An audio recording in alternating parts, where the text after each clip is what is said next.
Chapter 10. The last time I'd seen my father, he had been big and green and fictionally Martian, his appearance altered by a process called conversion. Now he'd been converted back, and here he was, the man I remembered from when I was 7 years old. He looked like he hadn't aged a day, and was maybe even a little younger. While he no longer had Jean Jones' superhero physique, he was still more buff than I remembered him. Clearly, he'd taken advantage of the conversion parameters. Either that or his Confederation prison featured a pretty good gym. I gave him a hug, and he squeezed me back hard. "It's good to see you," he told me. "It's so good to be home, and to know the planet's safe." I was still trying to process the fact that my father was out of prison. "They just let you go?" I asked, as soon as my father was done squeezing me. "Pretty much," he said. "I think Liss-Chapter knew you wouldn't trust her to deliver on the end, so she decided to grant me a pardon and deliver up front." "And what if I say no?" I asked. "Is Urch supposed to take you back into custody?" "She knows better than to demand that of me," Urch said. "I'm a freebie," my father said. "A good faith gesture. No matter what you decide, I'm here to stay." I'm sure the director had to call in some favors for that, though I have to imagine our old friend Junip was glad to get me out of the Confederation. I hugged my father again. Did my mother know? Had anyone prepared her? Or was she going to be surprised? "I'm glad you're back, but I still don't know what's really going on. Do you have any idea what the director wants from me?" He shook his head. "As near as I can tell, Liss-Chapter is one of the good guys. But she's still a politician, Zeke, so she is always thinking about the big picture, not individuals. Remember that you don't owe her anything. They owe you. I've been gone almost half your life. We can finally be a family again. There's something to be said for telling her you don't want to be part of it. Whatever the director is going to ask you to do, it'll be dangerous. And you've risked enough for the Confederation already. Let someone else have a turn." I missed the Confederation. I missed the feeling of being on a massive space station built by mysterious precursor aliens, when the Earth was still just a ball of hot fire. I missed the sight of space from view screens while traveling on a ship that hurled past stars and planets, and I missed the inexplicable, disorienting sensation as we jumped from reality into something else, while tunneling from one spot in the galaxy to another. I missed the adventure and the excitement and the wonder and the nearly endless variety of alien life. In spite of everything that had gone wrong, the challenges I'd faced and the injustices I'd endured, I never felt I belonged anywhere as much as I had on Confederation Central. For all that, though, I would have refused to go back, if it weren't for the one thing I missed the most. My friends. "I want Tamret to be offered political asylum," I said to Urch. "She needs to be given a home on the station, and she needs immunity from all crimes, past and future." "Future crimes? That's a lot to ask," my dad said. "We're talking about Tamret," I told him. "She breaks half a dozen laws between getting out of bed and brushing her teeth. I'm not going to agree to anything unless I know she's safe." Urch tapped on his data bracelet. A document hovered in the air between us. "You can read this over later, but Liss-Chapter's office has already agreed essentially to what you're asking. Even getting this agreement has cost her a great deal of political capital.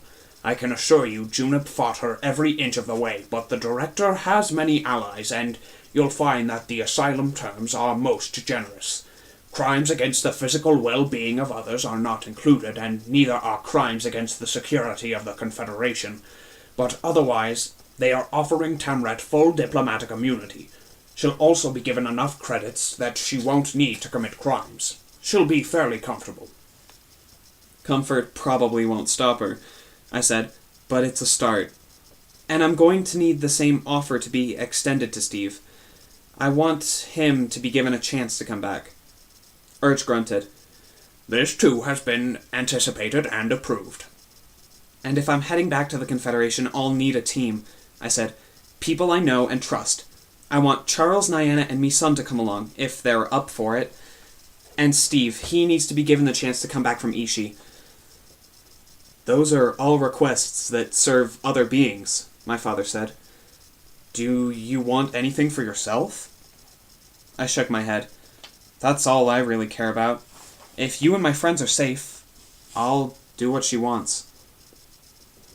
Your mom isn't gonna like this, my dad said. His mother would be living on a world ruled by the Phatic Empire if it weren't for Zeke, Urch said. It is best if she counts her blessings. But my dad has a good point, I said. I don't want to be away indefinitely, and I want to make sure that I can get back to Earth and then back to the Confederation. I swallowed hard before I said this, because I knew it was a crazy thing to ask for. Still, I had to try. I want my own ship. Urch hissed, his laughing noise. Are you laughing because it's a ridiculous request? I'm laughing because the director has already made the offer. She cannot give you everything you want before you complete her task, otherwise she has no power over you. So here is what the director proposes. Temret will be rescued simply as payment for agreeing to meet with the director and hear her request. As for the rest, you, and whichever of your old associates that choose to join you, will have to return to Confederation Central in order to perform such services as the director requires. If you are successful on all points, then you will receive 3 items as payment for services. First, limited citizenship, so you can, if you choose, reside on Confederation Central or on any planet in the Confederation. Second, an artifact carrier as your personal property, so you can visit your homeworld or any other world at your own convenience. And finally, the third reward. The planets originally selected to apply for membership will receive another opportunity to join Earth. Raral, Ishi, and Ganar will all provide a new group of initiates, along with Earth. None of those young people previously selected will be chosen again, and this opportunity will be offered within 2 standard years of the completion of your assignment. I sat down. That pretty much nailed it. I was on board before, but this gave me all the ammunition I would need for my mother, too. Membership in the Confederation meant access to their incredible technology, which boiled down to an end to sickness, poverty, and hunger. Earth could become a place of happiness and prosperity and peace. If I refused to play along, I'd be standing in the way. I had no idea what the director wanted. For all I knew, it would be something I wouldn't want to do. But if it was at all possible, I'd help her. My father seemed to understand what I was thinking. You do have a choice, he told me. I shook my head, trying to sort it all out.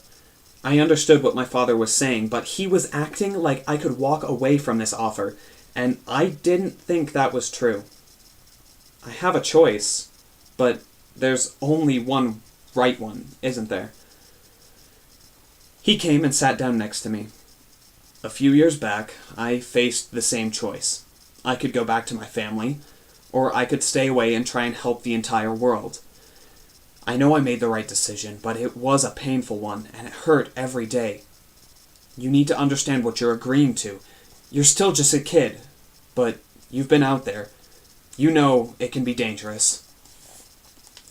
I'd never heard the story of how my father left Earth, and how he managed to advance so far in Confederation politics under an assumed identity. It was one of those things we hadn't had the chance to discuss. Now wasn't the right time either, but I made a mental note to talk to him about this when we had a quiet moment together. I do understand, I said, but I think you know that I have to do it. For Temret, you can save her just by meeting with the director. After that, you don't have to do anything. You can come right back. That was true. But if I did that, I'd never see Temret again. They're offering a lot. I need to at least hear what the director wants from me. But if it's even slightly reasonable, I have to do it. The things I did got Earth kicked out of the running for Confederation membership. If there's a way for me to fix that, I can't ignore it. He nodded. I know what it would cost you if you didn't. But they're not playing fair with you. If they really wanted to give you the chance to back out, they'd explain what they wanted while you were still on Earth. And Zeke, No matter what the director does to protect you, Junip will still be your enemy, and a dangerous one. You need to remember that. Believe me, I won't forget it. He shook his head. What? I asked. Are you upset that I'm going away? Well, yeah, he said. But I'm just thinking about the fact that you broke into an American military base. Dad, I said, I broke into Area 51 in order to steal a flying saucer. Get your story straight. There was a knock on the door, and then my mother came into the room. And there were a lot of tears. I wanted to give them a chance to talk alone, so I encouraged everyone to leave. Colonel Rage had instructed my mother to bring a duffel bag with clothes for me, so I found a bathroom in which I changed into things that actually fit me, and then met up with the others in a small break room. Grabbed a hot chocolate. Instant, but it was still pretty good. And I brought one to Urch, who kept poking at the melting marshmallows with his claw. At some point, while I had been dealing with my parents, Alice and Jacanto went off to speak privately with Colonel Rage. Now they came and sat down with us. I gave them a short rundown of what Urch had told me, that the new boss, whom I did not know or trust, wanted me back and was offering me too much for me to say no. I'm glad it's worked out for you, Alice said, smiling crookedly. It sounds like you got everything you wanted. We'll see if they deliver. What about you guys? Are you in trouble? They're not sure what to do with us, Giganto told me. We've seen more than they're comfortable with, but I think they also understand the world is changing. Can't keep this stuff secret forever, I said. They've been trying to do just that for a long time, he told me. Alice looked up at me, her gaze steady and her jaw set. You need to add one more condition to your agreement. Alice was sharp. If I'd missed something, I wanted to know about it. Okay, what are you thinking? You have to let us go with you. Please tell her that's not authorized, Urch said. He could understand her even if she and Jacanto couldn't understand him. The director has permission to bring the former Earth delegates, and Colonel Rage will be joining you as guardian and advisor, but you cannot have any others from your homeworld on the ship. I nodded, glad to have a little cover. I understood that she wanted to come along. I could only imagine what it would be like to learn about the Confederation, to get a hint of all that was out there, and then be told you couldn't see it. I sympathized with Alice, but she had no experience with life outside Earth. The director was going to ask me to do something dangerous, and Alice didn't have the experience or training for what I was likely going to face. Urch says no, I told her. He isn't allowed to bring anyone from Earth except me and the other former delegates. And the Colonel. That's not fair, she said, slamming her hand down on the table. A marshmallow flew out of Urch's cup, hit him in the tusks. He scraped it off with his claw and ate it. Alice, I don't know what you think it's going to be like. That's just it. I don't know, and I want to. You owe me, Zeke. You thought you were in trouble, and I dropped everything for you. I helped you take out the United States military, and you're going to toss me aside? It's not my call, I said. Maybe not, she snapped. But I don't see you arguing for me either. That was true. I was hiding behind Urch's pronouncement, and I knew I would not have let that stop me if he'd said the other initiates couldn't come along. I would have refused to budge if they hadn't agreed to my terms for Tamred. This, however, was different, and I couldn't exactly explain that to Alice. I didn't think she would want to hear that if she came along. I would be feeling responsible for her safety, in what was probably going to be a very dangerous place. I owe you a lot, I told her, and I'm not going to forget it, not ever. But right now isn't the time. If I manage to do whatever it is I'm supposed to do, and don't get killed, they'll give me my own spaceship. When that happens, I promise, you'll get the grand tour. I'll show you all the incredible things I've seen, and even some new ones, but you're going to have to wait. Right, she said. When you finish whatever it is, you'll be off with your alien girlfriend, and you'll completely forget about me. That's not true, I told her, desperate to make her believe. She had risked her life to help me, and I wasn't going to forget that. Maybe she didn't know me well enough to understand that I didn't abandon my friends. Or maybe she just didn't want to wait. Alice turned away. For what it's worth, Giganto said to her, Zeke is making the right decision. You too, Uncle Giganto? She looked surprised. You risked everything to get this far.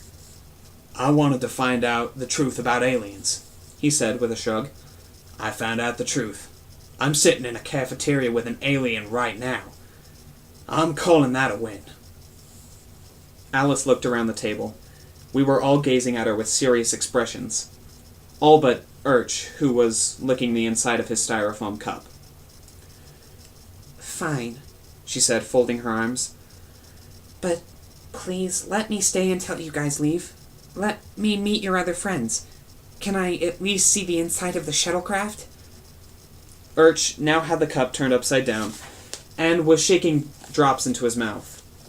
This is the most delicious excrement I've ever tasted, he said. What do you say, Urch? Can she get a quick tour of the shuttle? I do owe her. She can, he said, if someone gets me another cup of this liquid.